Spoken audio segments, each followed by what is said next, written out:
Hey everyone, how's it going? Wile E. Coyote here. Thought I'd make a short video on the Moogle Treasure Trove event that's going on right now. This one is called the Hunt for Phantasmagoria, and just like the other ones, this is an in-between patch event. So this one will be going on from today, February 26th, up until the launch of 7.2.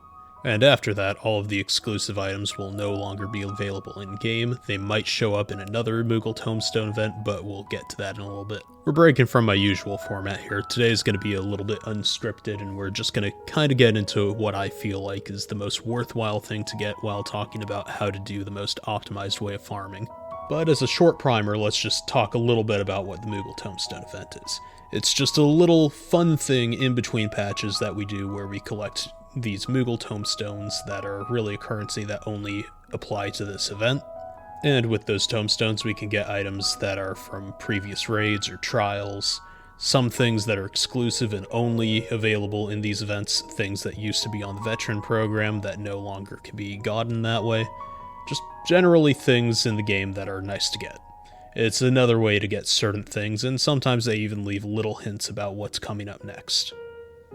To reiterate, this event takes place from the 26th of this month up until the patch drop for 7.2, which should be somewhere around mid-March.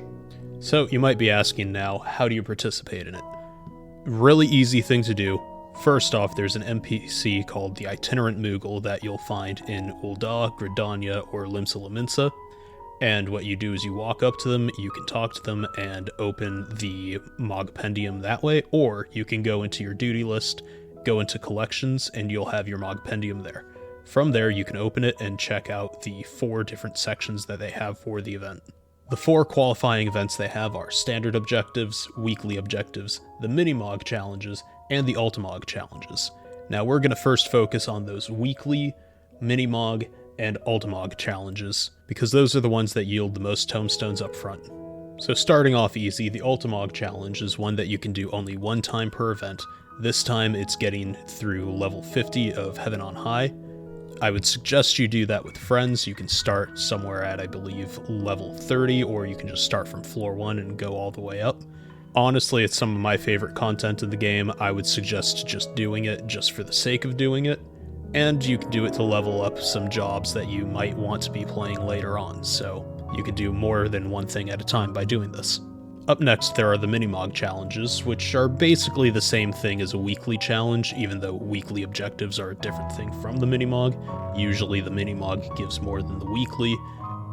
Honestly, they're kind of the same thing, it's just a way of being able to double down within the same week. Usually I've noticed it's stuff that's more soloable content, so you can do something like Fates, collecting things in the Island Sanctuary, Triple Triad. Usually it tends to be more varied. What tends to set these apart from weekly is that everyone shares these, whereas weekly events are things that you get specifically to yourself.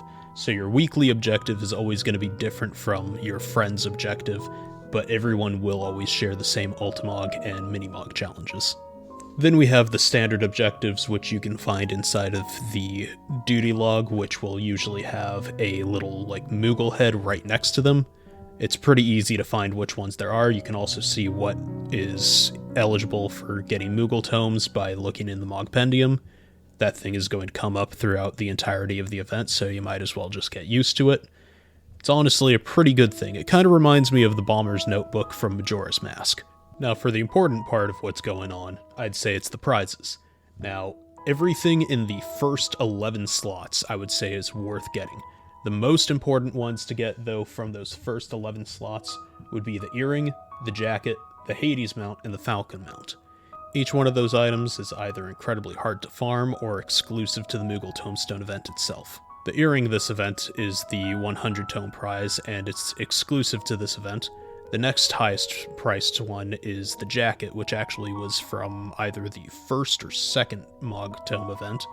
And then you have the Hades mount, which is just very hard to farm still.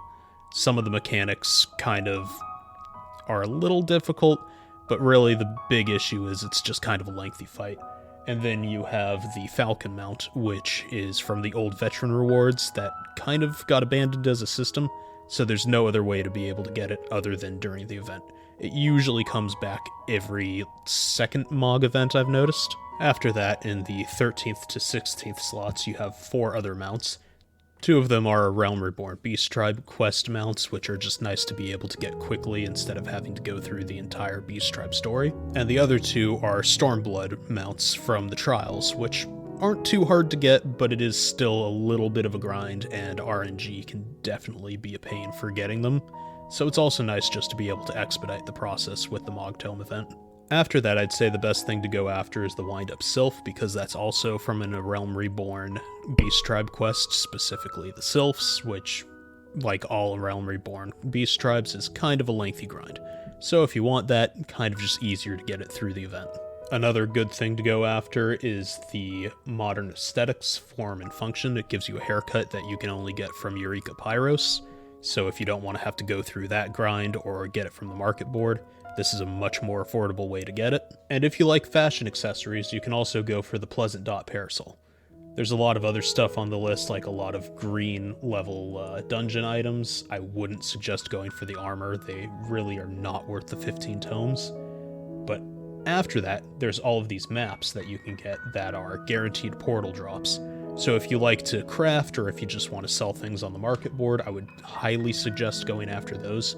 You can really target getting rare items that way, so I'd say that's definitely a good way to do it. Plus, it gives you good content to do. The dungeons for treasure maps are always a good time. Everything else is up to personal choice. For me, I don't really have any use for the writing maps or the cards, so they don't really hold any interest to me. So for me, after getting the top 4, probably nothing really worth going for other than just grabbing maps. But if you have anything that you need, I would highly suggest taking full advantage of the event going on right now. That way you can get everything you want without having to go through as much trouble as you would otherwise. If this video was helpful to you at all, please do leave a like, comment, and subscribe. And if you're a returning viewer, thank you for coming back, and I will try to be making videos more regularly as the year goes on. So thank you all for watching towards the end of the video. Sorry that this one was just a little unscripted. I just thought I would try to do something a little bit more off the cuff, a little bit more personal. I've kind of just felt that doing very heavily scripted content just doesn't really get myself across to all of you, so I wanted to try and be a little bit more personable this time around. But yeah, thanks for tuning in, staying all this time, and I hope this helped out in some way, shape, or form. Have fun with the rest of the event.